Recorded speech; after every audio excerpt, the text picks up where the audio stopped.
പച്ചക്കറികളൊന്നും ഇല്ലാതെ തന്നെ ചെയ്തെടുക്കാൻ പറ്റുന്ന ഒരു ഈസി സാമ്പാറിൻ്റെ റെസിപ്പി നോക്കാം.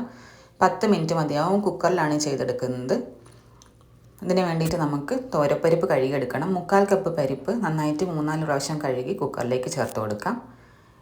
ഒരു 2 അല്ലി വെളുത്തുള്ളി കീറിയിട്ട് കൊടുക്കുന്നുണ്ട്. എരിവിന് ആവശ്യത്തിന് 2-3 പച്ചമുളക് ആഡ് ചെയ്യുക. ഒരു സവാളയുടെ പകുതി അരിഞ്ഞത് ചേർത്ത് കൊടുക്കാം. തക്കാളി വേണം. ഒരു തക്കാളി അരിഞ്ഞത് ആഡ് ചെയ്ത് കൊടുക്കുന്നുണ്ട്. ഇനി ഇതിലേക്ക് പുളി വേണം. പിഴിപുളി ചേർത്ത് കൊടുക്കുക. ഇല്ലെന്നുണ്ടെങ്കിൽ ഇതേപോലെ പുളി പേസ്റ്റ് ചേർക്കുക.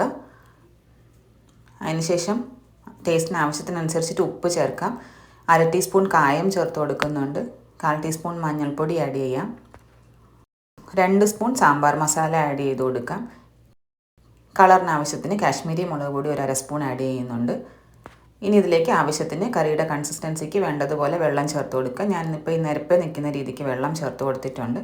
വെള്ളം കൂടെ ചേർത്തതിന് ശേഷം നമുക്ക് നന്നായിട്ട് ഈ പൊടികളൊക്കെ ഇതിലൊന്ന് മിക്സ് ചെയ്ത് യോജിപ്പിച്ചെടുക്കാം. മിക്സ് ചെയ്തെടുത്തതിന് ശേഷം നമുക്ക് കുക്കർ അടച്ച് വെക്ക് ഇതൊന്ന് വേവിച്ചെടുക്കണം. ഇത് പരിപ്പൊക്കെ വെന്ത് ഇതിൻ്റെ വിസിലൊക്കെ പോയിട്ടുണ്ട്. ഇനി നമുക്കിതൊന്ന് മിക്സ് ചെയ്ത് നോക്കാം. ഈ സമയത്ത് വേണമെന്നുണ്ടെങ്കിൽ കൺസിസ്റ്റൻസി അനുസരിച്ചിട്ട് വെള്ളം ചേർത്ത് ഉപ്പൊക്കെ അഡ്ജസ്റ്റ് ചെയ്ത് കൊടുക്കുക. അതിനുശേഷം നമുക്കിതിലേക്ക് കടുക്, ഉലുവ, വറ്റൽമുളക് താളിച്ചതും ചേർത്ത് അരിഞ്ഞു വെച്ചിരിക്കുന്ന മല്ലിയിലയും കൂടെ ആഡ് ചെയ്താൽ നമ്മുടെ ഈസി സാമ്പാർ റെഡി ആയിട്ടുണ്ട്. ദോശ, ഇഡ്ഡലി, ചോറ് എല്ലാത്തിൻ്റെയും കൂടെ കഴിക്കാൻ പറ്റും. അപ്പോൾ ഇതൊന്ന് ട്രൈ ചെയ്ത് നോക്കുക.